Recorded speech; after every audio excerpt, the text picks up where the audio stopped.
Well, now that we're done with that whole situation in the underworld, we can finally look for the Stellaron. But thinking about it, I feel a bit bad about Clara. We promised her that our talks with Svarog would go peacefully.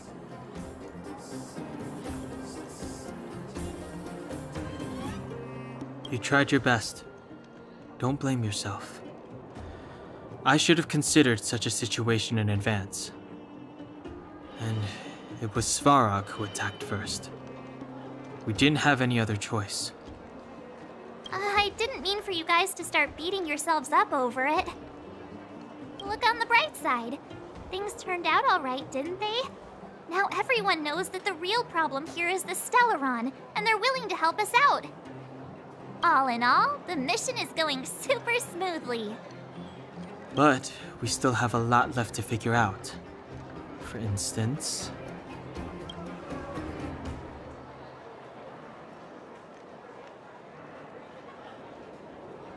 Exactly. We don't even have the Stellaron's coordinates and location. Cocolia's sudden change in attitude is also very curious.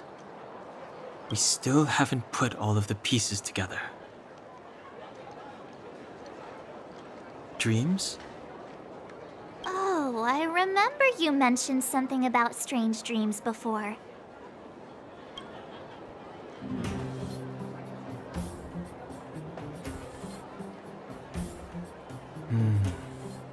All three dreams were the same, with Cocolia and that other voice. It would be weird to call it a coincidence. I'm wondering if these dreams aren't just random, if there's some meaning behind them. Maybe you're having them because... Because of the Stellaron inside her? That's my hunch, but I have no proof. Well, then that's as good as nothing for now. So, what should we do when we get back above ground? After all this talk, we're still back at square one. We solve a puzzle one piece at a time. Let's get some rest. We'll talk to Wildfire tomorrow and get to the bottom of this. Also, there's still one more key character we haven't talked to yet. Her connection to Cocolia may be the key to cracking this mystery. You're back! I've heard from Wildfire that you helped resolve that whole situation with Svarog. Amazing. It must have been exhausting. Please have some food and get a good night's rest.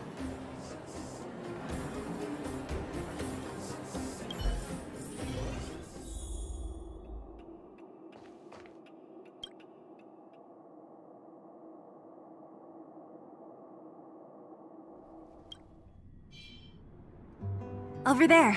See that? That used to be the worst street in Rivet Town, and it's also where I grew up. My friends and I used to wander those streets, thinking about where to find our next meal. That is, until Chief Oleg got me out and took me to the orphanage. There, I learned to read and write from Natasha. At the age of 10, I started to patrol the mines with Oleg, occasionally getting into fights with the local thugs. That sounds nice. Nice? You being sarcastic with me? Oh, no, sorry. Life in the underworld is difficult. I shouldn't be speaking about it so lightly. You're always so serious. It really gets on people's nerves sometimes, you know? Right. What I meant was... I kind of envy you, Seele. For as long as I can remember, my days have been an endless cycle of studying, etiquette lessons, and training. Every day, all I hear is, "Remember who you are, Bronya. This is against the Architect's admonishments, Bronya. Ladies shouldn't use such foul language, Bronya." Some may envy this kind of life, but I have felt trapped. When every choice and every goal has already been made for you. You probably can't imagine how that feels. No, I can't. But more importantly, what kind of foul language were you using?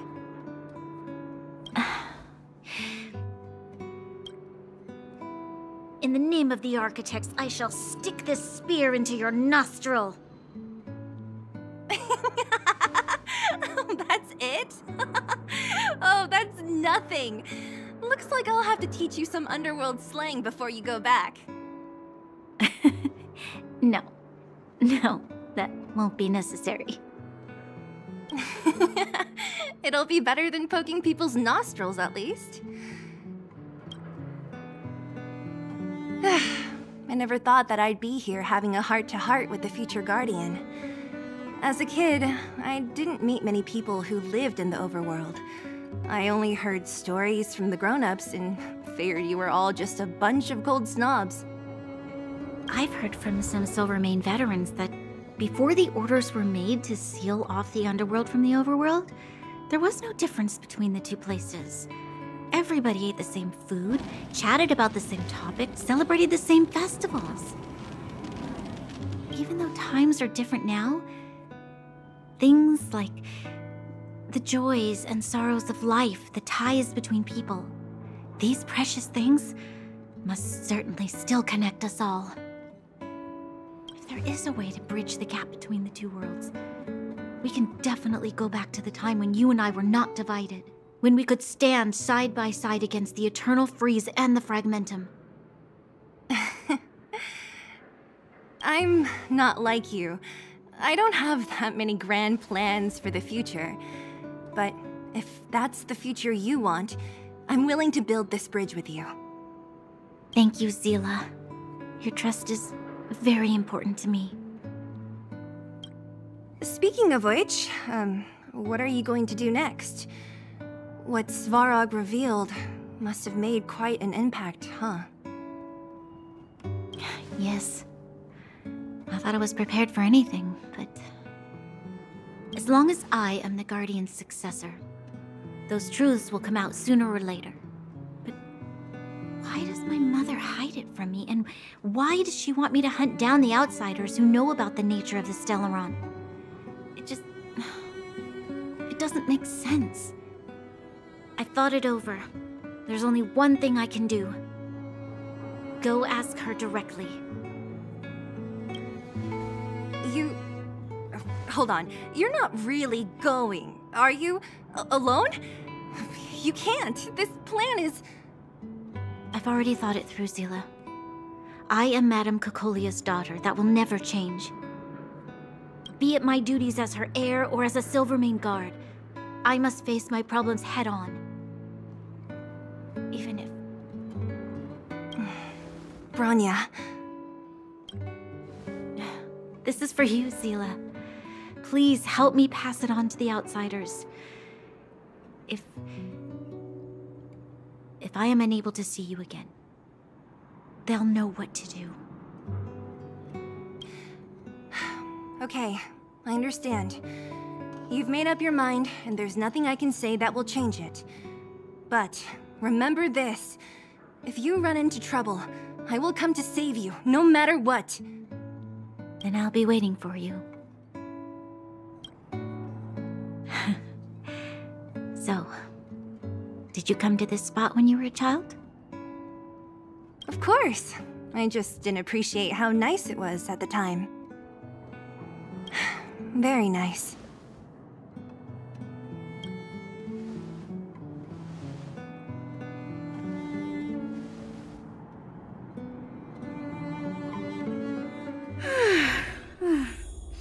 That was a good sleep. I should go meet up with March and Dan Heng. Took you long enough, sleepyhead. We've been waiting all day. I've noticed that our sleep routines don't match up. You either keep getting up in the middle of the night or snoozing away until the day's almost out. Unacceptable. You gotta work on your teamwork. Did you have a dream again last night? So that's why you slept for so long. Well then, Let's go find Wildfire to discuss our next move and see if they have any new discoveries. Let's go! I can't wait to finally get back above ground! Oh, look who's here. It's the Bane of Svarog, the big hero of the underworld. And the other big heroes, Dan Heng and March 7th. Were those lines rehearsed? Where's Natasha? Is she here? She has a bunch of other things to attend to, so I hope you don't mind talking to this old man instead. I speak on behalf of Natasha. By the way, sorry for keeping that whole thing about her being the actual leader of Wildfire a secret.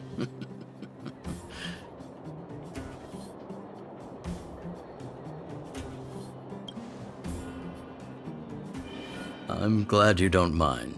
Natasha is always cautious, but she has no ill intent, as you surely have noticed. She told me to make sure you return to the overworld safely. I gave it some thought, and I think the safest way is to ask this fella for help. I brought you down. I can take you back up. Free of charge. Satisfaction guaranteed. There's no need to knock us out this time, right? Of course not. This time, we'll go back through the furnace core.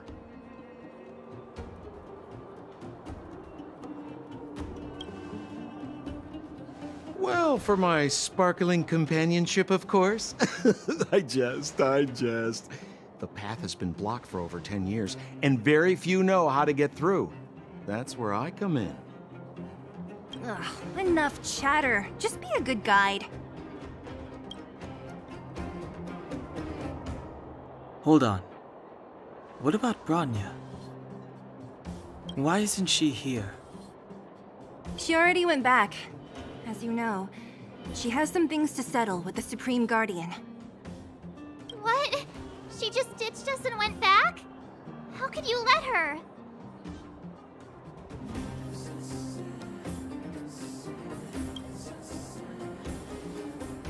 Exactly. She has a lot of responsibilities. I don't completely understand, but I trust that she's trying to solve the problem. Oh, right. Bronya told me to give you this. She left us a letter. Could this be one of those open in case of emergency letters? I've never gotten one of those before. Should we wait until we run into something dangerous? Stop overthinking and just open it.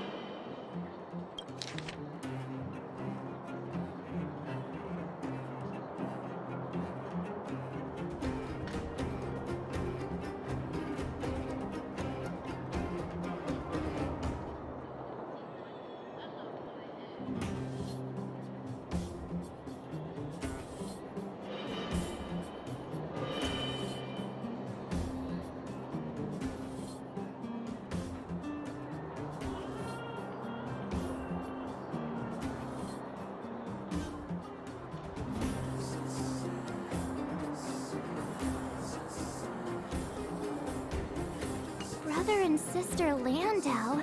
I know the brother must refer to Gepard, but who could the sister be? Oh, Serval! So she's Gepard's older sister.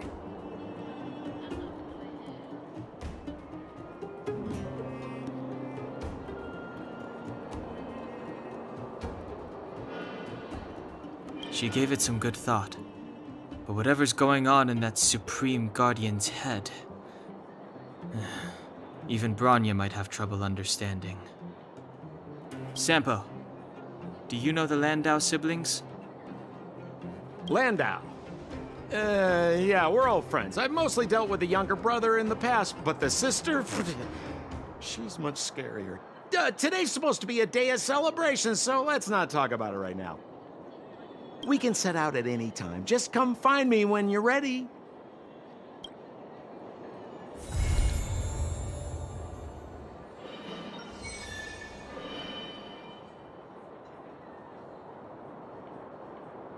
You ready yet?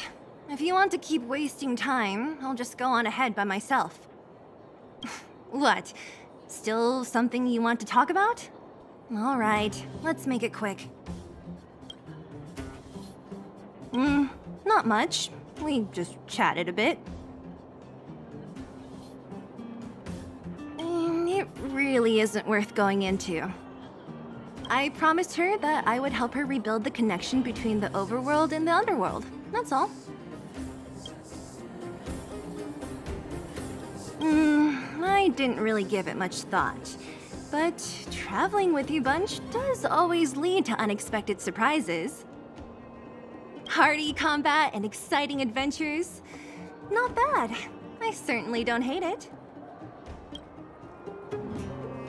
Of course.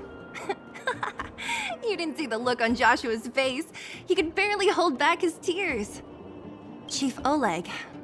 He didn't say much, but I know he's not the kind to wear his heart on his sleeve.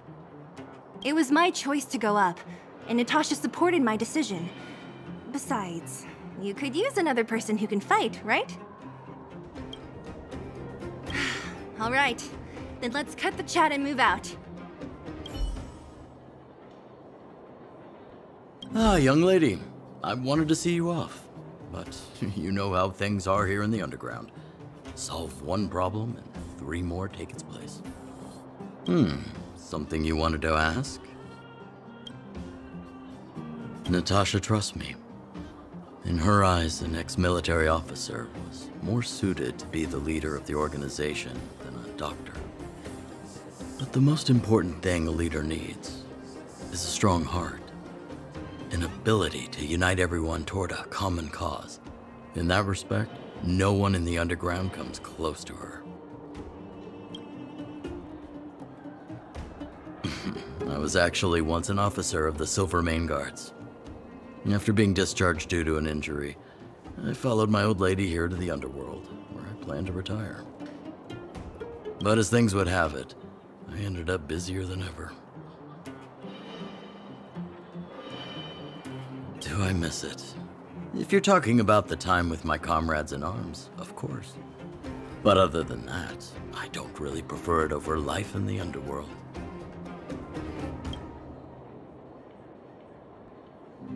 Wildfire's already made it through its darkest days.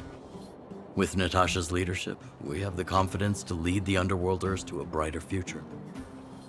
And much of that is thanks to all of you. Fortunately, Svarog turned out to have some useful information for you. After all your hard work, I'd feel quite guilty if you left empty-handed. Well, you still have a long journey ahead. I have no doubt our paths will cross again one day. Till we meet again, friends of Wildfire.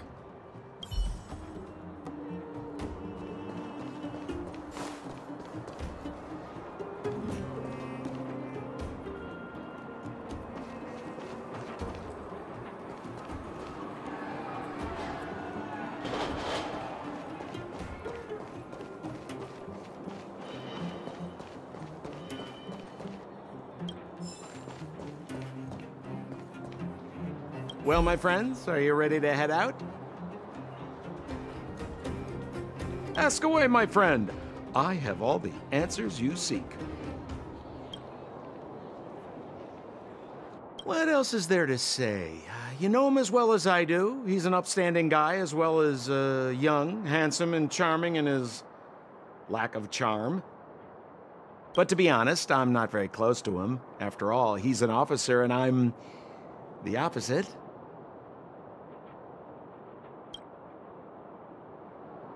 Oh, she's quite extraordinary.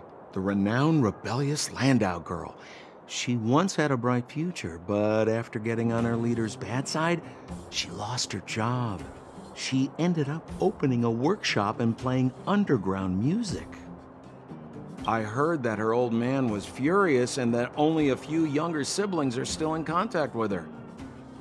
I used to go to her sometimes when I had any mechanical problems above ground, but for various reasons, I don't visit her workshop much anymore.